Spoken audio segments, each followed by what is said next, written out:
And masks can come off, yeah.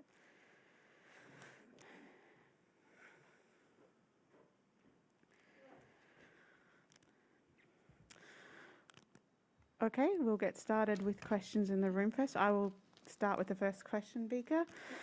Well done today. Just talk us through your thoughts on the match and how you're feeling here at Melbourne Park this year. Well, I think it was a very solid match from the beginning to the end, pretty consistent. I thought that my game plan was very well executed, and I took my chances. I think I played really well in the important moments, and when I had opportunities, I was really going for them. So I think pretty solid today, yes. Okay. Do you have any questions? It's about the match. I'm happy to come back. We do in the room first, and then we'll switch to online. Right, are you happy to take a Victoria heavy question just on a? I was hoping to get you to ask you to put your WTA council hat on just momentarily. And obviously you're very alive to developments around the world, what's going on with different governments about vaccination issue. Yeah. What's your view and what's the sort of the mood within the WTA council on whether or not it's time to take a sort of a harder stance on a clear, no jab, no play policy to just remove any uncertainty about the situation tennis players are going to face around the world? Well, I mean, from my standpoint, it's been very clear. I believe in science. I believe in getting vaccinated. That's what I did for myself.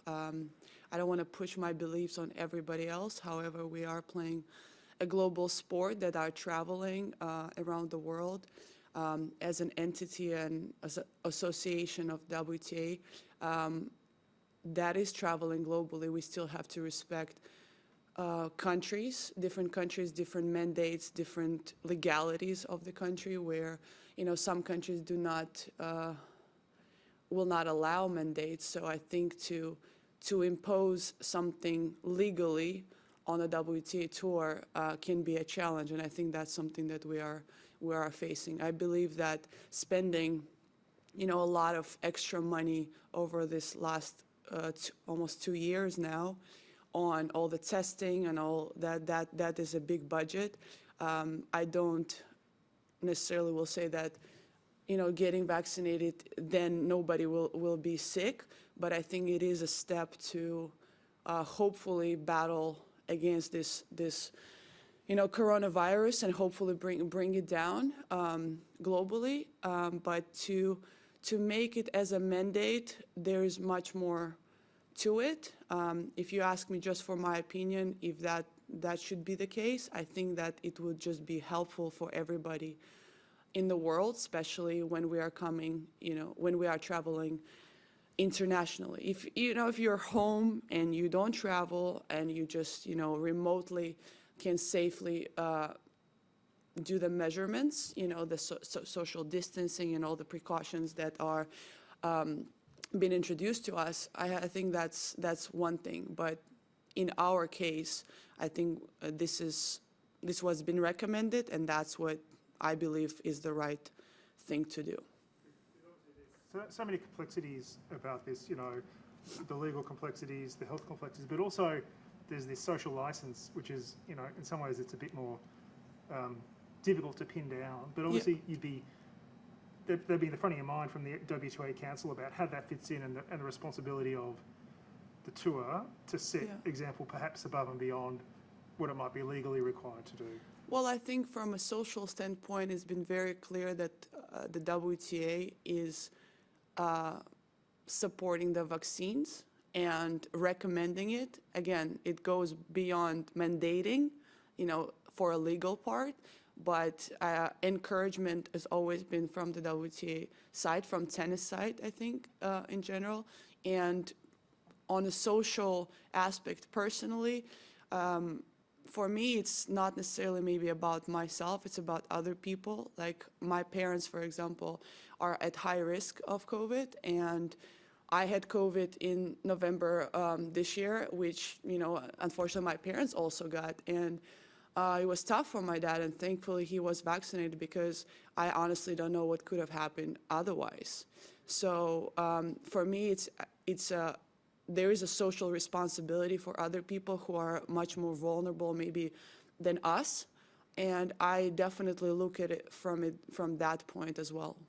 One last one on that. And the other thing, and I guess it's an issue for safety for players, in that what's happened to the players that have come here and been deported?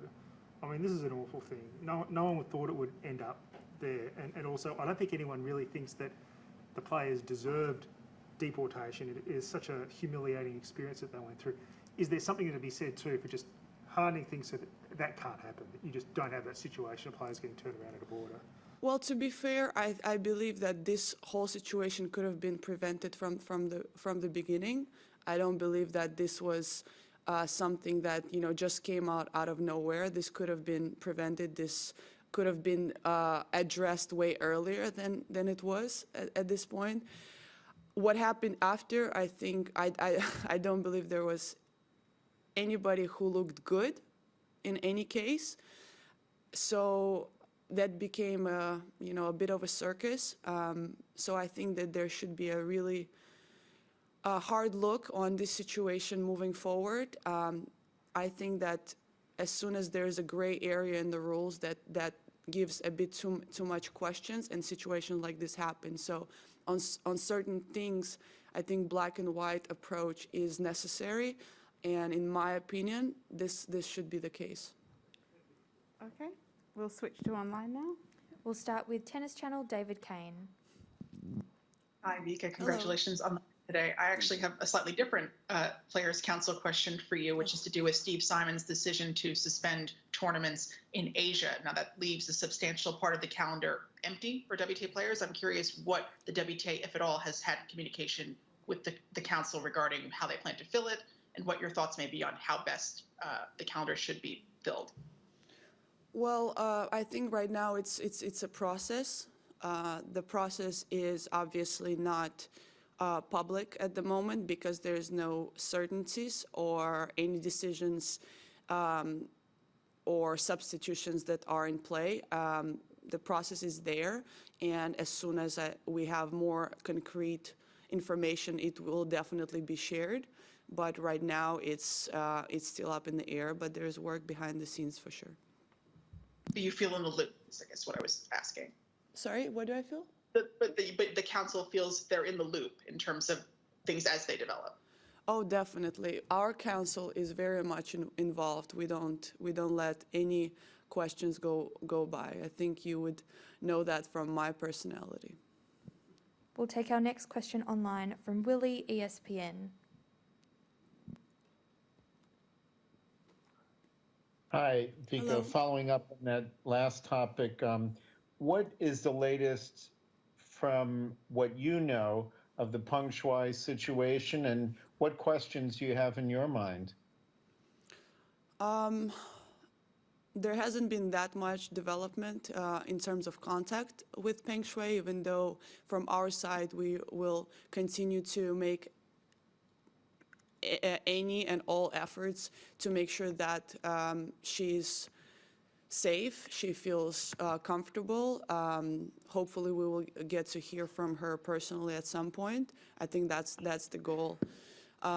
The main goal right now, and as an association, women's association, I am proud that we are supporting our players. I think that kind of should go without saying, and the situation is really unfortunate, but we all hope for the best, and we will see what happens in terms of logistics.